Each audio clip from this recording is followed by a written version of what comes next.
Hello, internet world. It's Mock My Ride here, and I am in my vehicle, and we are going to talk about road testing. Basically, this video is going to be, if you want to pass your road test, do exactly this. So what we're going to do is we are going to go on the road, and I'm going to be driving in my SUV. We're not going to go speed limits because you just can't go speed limits here. It's just too gnarly. I'll get tailgated, and it's just really bad. It's really kind of unsafe. But on a road test, go the speed limit. Let's talk about the speed limit really quickly before we start. So unless otherwise specified, the speed limit is 50 kilometers an hour. What a lot of driving schools do is they teach their students to drive if the 5 kilometers under. So if the speed limit is 50, you go 45. If the speed limit is 60, you go 55. That is not what you should be doing. If the speed limit is 50, go 50. ICBC understand it's very hard to maintain the 50 kilometer an hour speed limit, so they give you a cushion. And that cushion is about, what is it? It's 45 to 50, you're fine. 50 to 54, you're okay. So what a lot of driving schools do is they tell you to drive in that cushion. So when you drive below 45 and you go 44, 43, 42, you get marked. So when I was an examiner, there would be so many the mark is a C1. There would be so many people with C1s just littered along their tests, and it's a great way to fail because people just don't know how to drive the speed limit. It got to the point where I would start telling people like, hey, I need you to go the speed limit, and if they fail to go the speed limit, you would get the C1 fail, and then I would also mark an other saying fail to follow driver examiner instructions. So if there's any driver examiners watching this, if you're getting a lot of C1s, add the O because they're failing to follow your instructions, which is just the cherry on top of the fail sundae. So it really looks good as an examiner that you're trying to do your due diligence. But the only way you can mark that other is if you tell that person, hey, I need you to go the speed limit. Otherwise, you can't mark that other. So you're not taking control of the test. You are just giving them a little hint. So something for your examiners, for the examinees, the people in the driver's seat, go the speed limit. So yeah, we're gonna go on a little road test. Aside from the aforementioned speed, we're gonna do our thing. I'm gonna do a lot of shoulder checks. When we get to red lights, I'll try to talk a little bit about what we're going to do, any tips that I might have for examinees. And then we just continue driving. We'll try and find some people doing dumb things as well, so I could show you what they're doing and why it's important that you don't do it on the road test, / why you should never do it in the first place.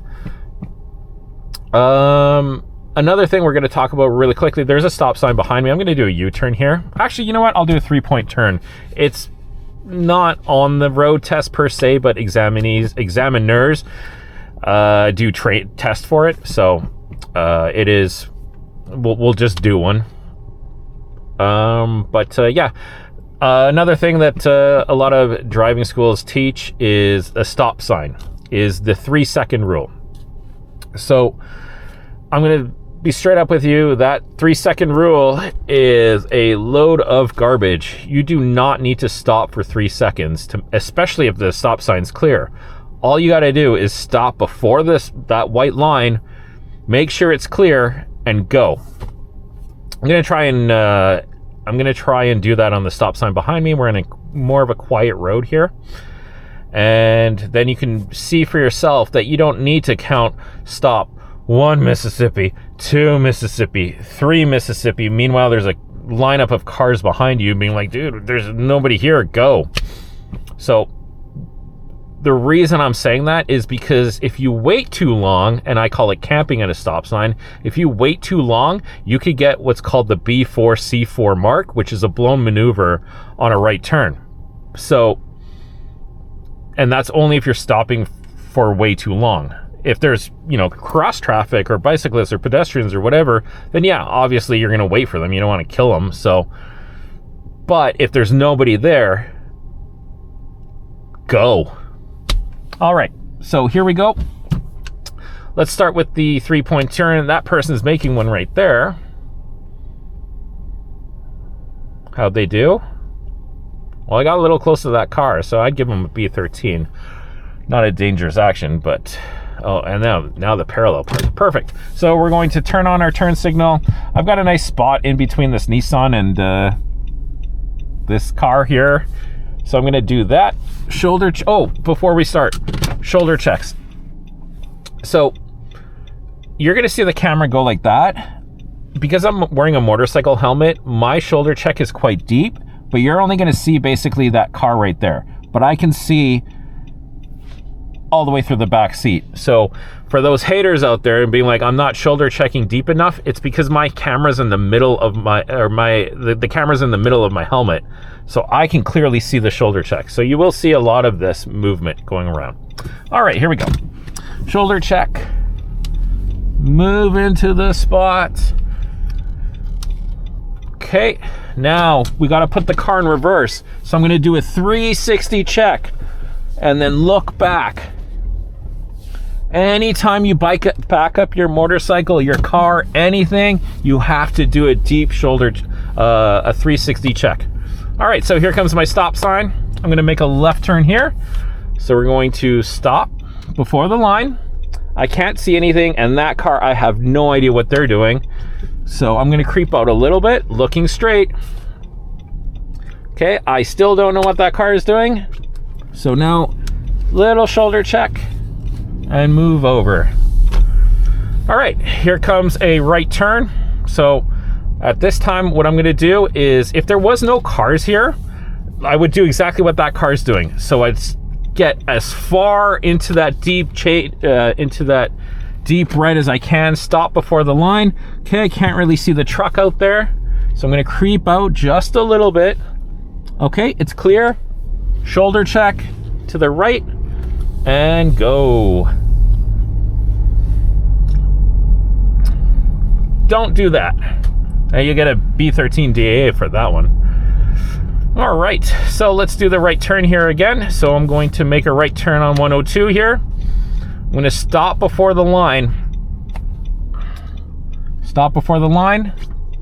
I'm going to creep out just a little bit. I cannot go into this lane because it's a bike lane and it doesn't have the broken line. So like this broken line, you can cross into it. That solid white line, you cannot cross into it. So back there, I had the solid line because it's a reserved bike lane, so I cannot cross that line no matter what. So we do have to kind of make a more of a wider turn, right turn. So here I'm going 50 kilometers an hour. No issues here.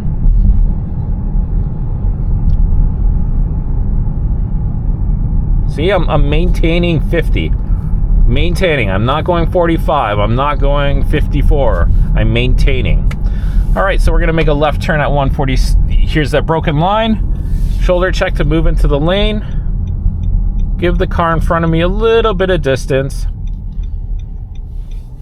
And then we wait. And some of the things that we can be looking out for is, what is cross traffic doing? So the lights just turned yellow. That's going to turn green possibly very soon. There we go. This person's texting. So you always want to be, especially on your road test, ready for the change to happen. Do I need to shoulder check to the left? No, you don't. A lot of driving schools say you need to shoulder check to the left to make a left turn. Why? You can clearly see what's going on. You do not need to shoulder check. Shoulder check to move into the left lane to make the, like, if we were making a left turn on 104 here, we would shoulder check to move into the left turn lane. But aside from that, we don't need to shoulder check. And another thing is following distance. Granted, we are kind of at a light, so, but this following distance from the Mazda to the truck, no bueno. You gotta give them a little bit of space. Oh, don't do that. Don't do that. That will get you a dangerous action 100% of the time.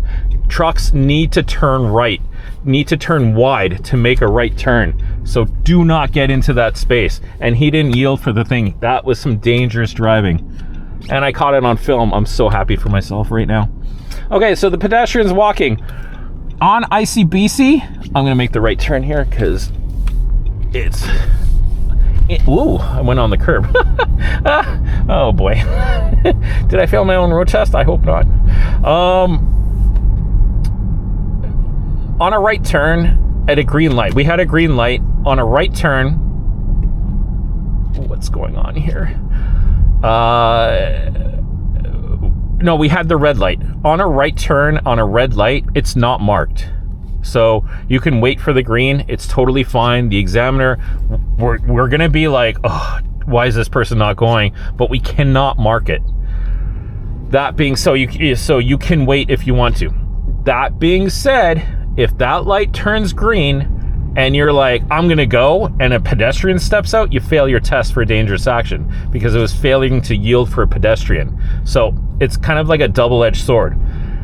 It's the safest to go, surprisingly, it is the safest to go on a red, so long as the sign doesn't prohibit you from going. So if there's like a no right turn on red, you cannot turn right. Or if there is a right turn on red, you cannot turn right. But if there is no sign, if there is no sign like that, and it's a red light for us, you can go. And I would say it's safer to go so long as there's no cross traffic. All right, so this light's turning yellow. We're on 104, wonderful area. I wish I could listen to my music, but I cannot. So what we're looking for now is just what's a hazard. You won't do your hazard perception on a road like this because it's just too busy. But as a driver, especially on in your road test, you can kind of be like, okay, what's going on? So we have traffic to the left of us. There's a guy on a scooter there looking at his phone, so he's not going to be safe. The light just turned yellow. So are we going to get an advanced green? Is there people turning? Nope, we've got our green, so we're going to continue on. One thing, if we were the first car, so if we were that 18720 bus, and we're the first ones. See, I hate scooters. This guy has no gear. He's riding around like a fucking idiot. And yeah, he's going as fast as humanly possible, and he's got his hood up. So he has absolutely no idea what's going on. Anyways, so if we're that bus and we're the first person at the green light, so the light is red, light turns green, and we're the first person to go, what we have to do now, I don't mark it, but there's a lot of crazy Adolf markers out there.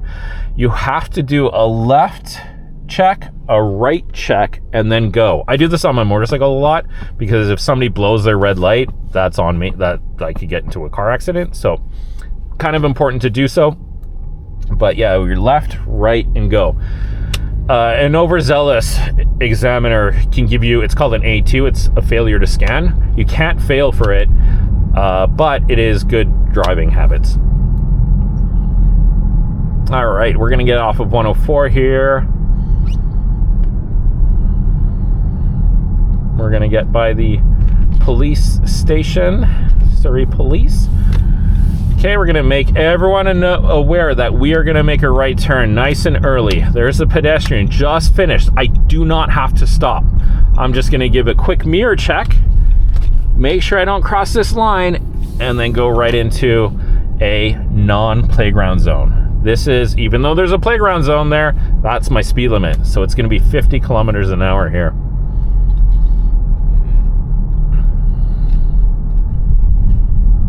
And it is a school zone as well, or it is school time currently as well, so stuff to be careful with. And there's Popo, so it's still 50.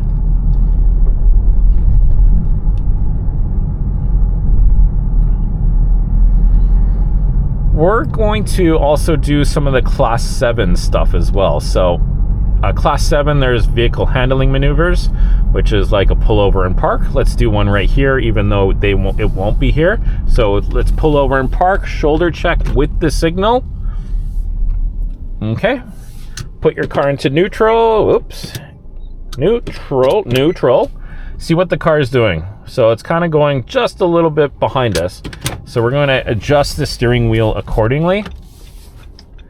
So our car, if it started rolling downhill, it would roll back to the curb. So that's one of the things. That's an uphill park. Now what we're going to do is we're going to make our way back again. So we're going to straighten up our car. Put our turn signal on. Wait for cars with the side mirror. I'm going to wait for this truck. Side mirror, I'm looking at my side mirror. I'm looking at my side mirror. Nothing crazy. Oh, there's a Subaru here, so still nothing crazy. Okay, shoulder check. Now move. So you should be able to see in your side mirror everything is what's going on. And technically you could just go with the side mirror check. But examining, let's make a left turn here. For your road test, you have to also do that shoulder check. Okay, so we are that first car. So it's a little different for us because we're making a left turn, but nonetheless, we are still going to scan to the left, to the right. Now it's important to do your left first, because if somebody's blowing their red light, there's a person on the driving school. If somebody's blowing their red light over there, we're the first persons to get people to get into the accident. So they have an advanced green. So I'm gonna wait this out.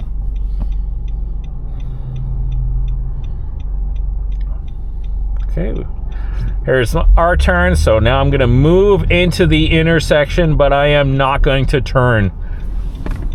Oh my God. Now I'm gonna go. Oh, and I don't know if the camera saw this, but don't do what that guy did. And we're gonna talk about it right now. I'm gonna go into this side street here. Just gonna make a right turn. Okay. So this is huge. So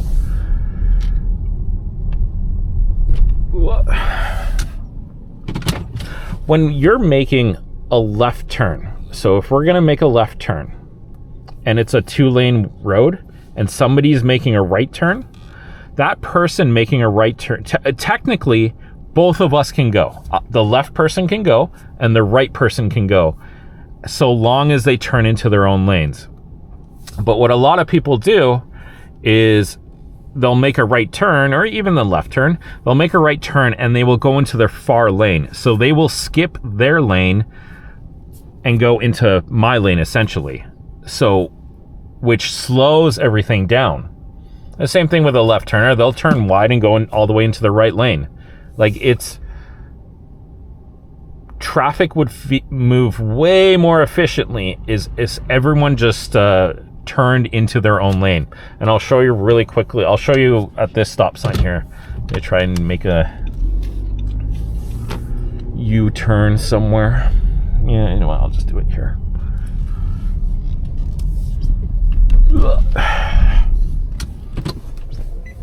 So we're gonna treat this stop sign as a red light for us. But we are gonna make a right turn. So turn signal on, move into that deep right after doing a shoulder check to make sure those cars are clear. We're gonna stop before the sign because there's no line here. Okay, so let's see here. So I'm creeping up. I'm looking straight. I'm waiting for traffic. I can go, but I'm gonna wait for safety. So I'm gonna go here. So everyone's on their right lane, and I'm gonna make my turn right into my own lane. I'm not jumping the lane, because if I jump the lane, I crash into this person, or I take their right of way away.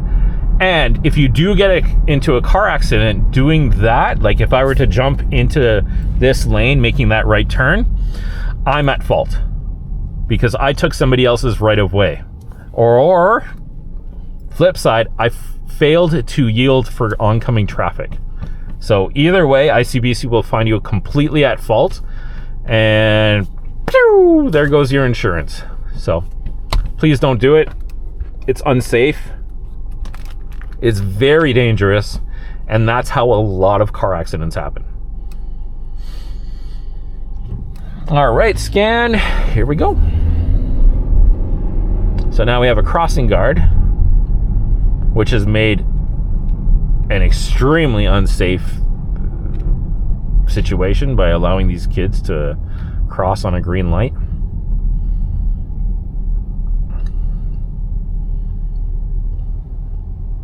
That is insanely unsafe.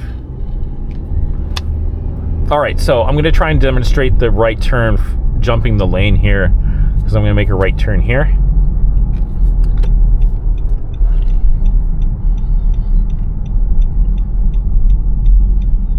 Okay, I'm going to stop before the line. Unless that light turns green, I'm going to stop before the line.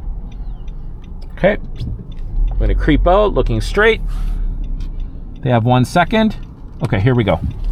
So if I jump, I take that person's right of way. So I've jumped into the very far left lane, which is so unsafe, and it's lazy driving essentially. So don't do it. You'll get a B6 mark, and there's a very good chance that you could potentially get a B6 dangerous action as well and instantly fail your road test. So yeah, just don't do it. All right, let's parallel park this thing. I'm quite rusty here, so examiner's gonna be like, hey, parallel park here. So we're gonna kind of pull up next to this vehicle with our turn signal on, put the car in reverse. When we reverse, we're always doing a 360 check, so all the way around. Hand behind the steering wheel, and we start going. Do not look at your rear camera during any of this. Okay, we get to about here. Nice 45-degree angle, I think, maybe. A little further back, and then what I'm gonna do is I'm gonna start turning the wheel. Oh boy, have I done it? There we go. And then what we're gonna do is we're gonna straighten the wheel out, put the car again into neutral. We're not on a hill. Test it, car park. There we go. You can turn the wheel. Well, just turn the stupid wheel. Turn the wheel if you want to, but we're flat as you possibly can get. And that is your parallel park. Now, let me demonstrate some common mistakes with this. Okay, so with this Dodge, some people will go up here and then they will basically, oh shit, this is gonna be dangerous. They'll go here and they'll just muck it up. This is, I don't want to crash my own car, but let's wait for the thing here. So they'll get here and they'll be like, oh no, I messed it up. And then they'll start fixing it. But the problem is when they fix it, what generally happens is a lot of people fail for this. They'll fix it as they're getting too close to this Dodge, because they're like, oh, I don't know what to do. And they'll get really close. And then the examiner, especially on a driving school car, will go like this, will slam on their brakes, and you guys will jolt because you are getting way too close to that car. In which case, once the examiner slams on the brake, you fail your test because you did something dangerous. You got too close to that Dodge. So if that were to happen and you're here and you're okay, oh, I kind of messed it up, eat the mark. Just take the mark, because if you try to fix it, you could potentially fail your test. So eat the mark. Fair? Okay, but for those other parked. Okay, but for those other people who are successful at doing this, we're here. You have a couple of inches of space there. So this is I don't want to toot my own horn, but a perfect parallel park. Unless it is an emergency where the examiner has forgotten to give you the parallel park, you should be parking in a space like this, where you could literally land an aircraft carrier into the space. So it'll give you a ton of room.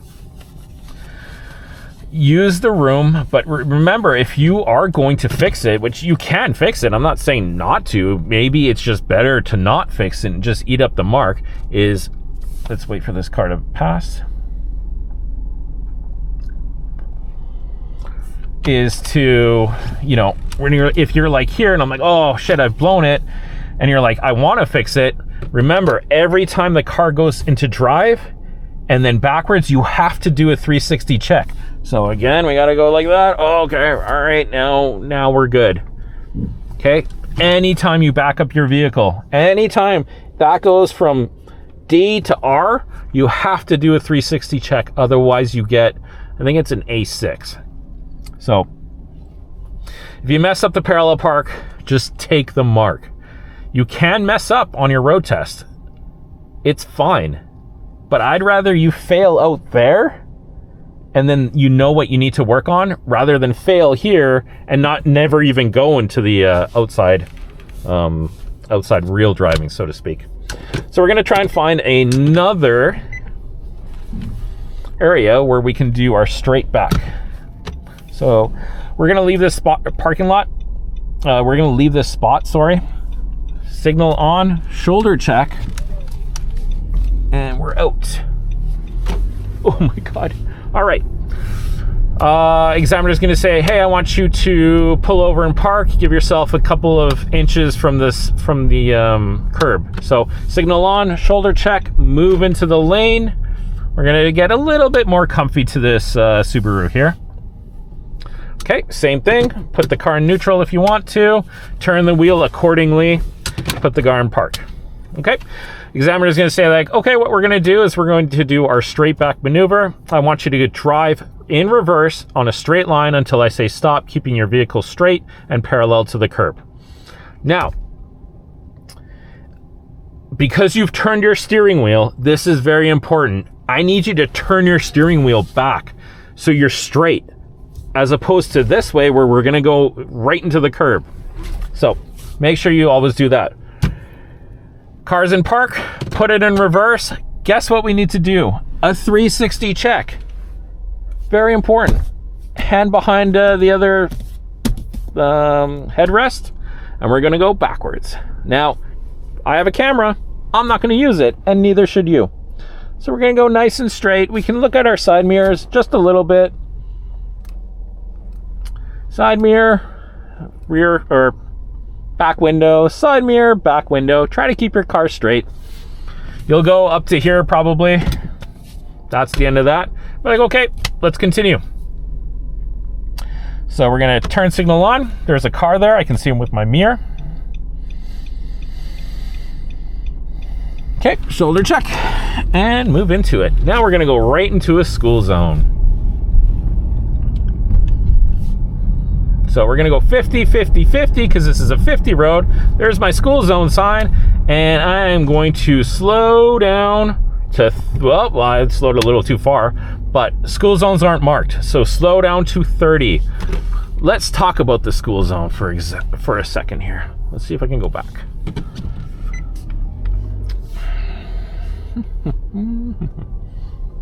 It's kind of a safe road.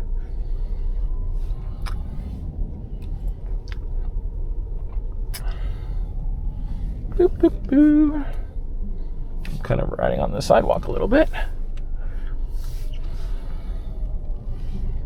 All right, here we are at the sign. So 30 kilometers an hour here. Now, when I said early, just a second ago, that school zones, playground zones are not marked. You can go 10 kilometers an hour if you want to.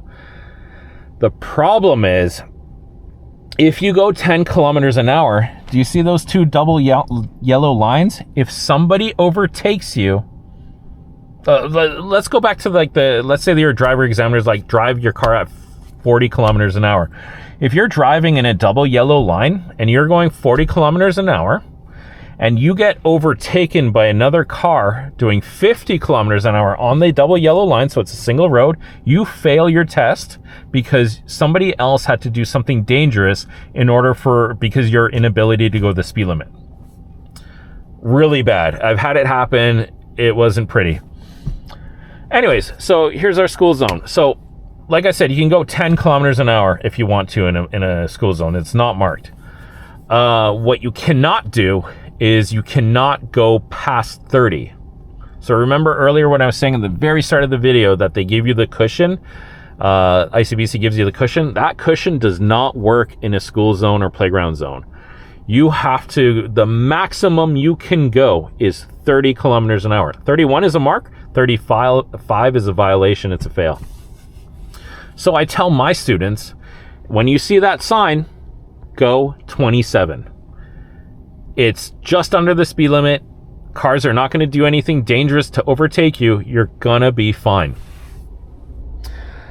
School zone. How do we know when we're at a school zone, and how do we know when we're done the school zone? Well, we're at the school zone, so that's pretty self-explanatory. We see the sign.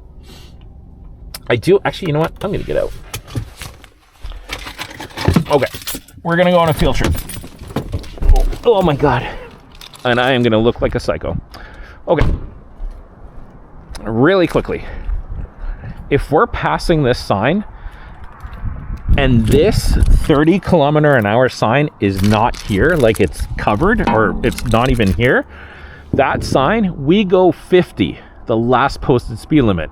So if you see this, but not this, chances are you're not in a school zone and you won't ever see this. So if you see this and not this, like right underneath it like this, you go 50. If you slow down, you'll get a C1 mark because you're going too slow. And if there's a car behind you, you might get a dangerous action. It's a C4 DA. So this sign tells us something.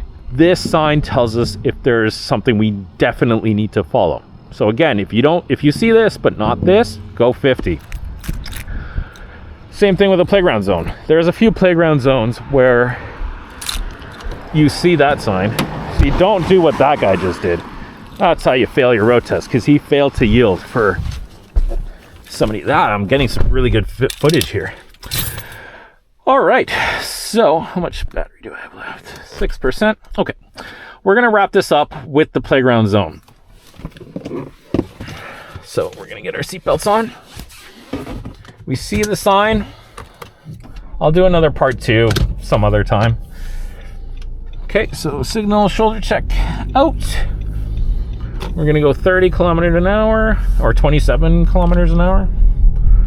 For my biker friends out there, you're on a motorcycle, so the examiner can't see your speedometer. So it's important, just keep it 27. They're following their that's how you fail your road test right there. And he gave me a dirty look, so good for me. So here's a good one. So here's the end of that playground, that school zone sign, but look at this. This is a playground zone sign. Oh, ICBC probably takes them there. So now it's still 30, even though that sign is finished and it says 30. So technically now we're in a playground zone. So we have to wait for the other sign. How much juice do I have left? 5%. So let's try to get to that sign before 5%. Okay, so this is the other sign. So I'm gonna try and take a look at it really quickly. So there's our 30 zone. I can go back up to 50 now. So, oh, that's a good one. Oh, I'm gonna remember this one. And that's basically it for part 1. That's the very, very huge things where a lot of people fail their road tests. I got some really good footage of people doing dangerous actions as well, which is great. So, in conclusion, if you have any issues with your road test, if you've already done it a few times, send me a message on Reddit, send me a message on Discord. I am an examiner, or I was an examiner. I still know the test like the back of my hand. I can help you be successful. If you're on a motorcycle, I can actually take you on a road test, to a mock road test. hence the name Mock My Ride, and we see what you need to work on. Please like, comment, subscribe. I'm going to try to do more videos, especially now that I know kind of what I'm doing. And yeah, keep in touch. Ride safe, drive safe. Send me a message. Take care.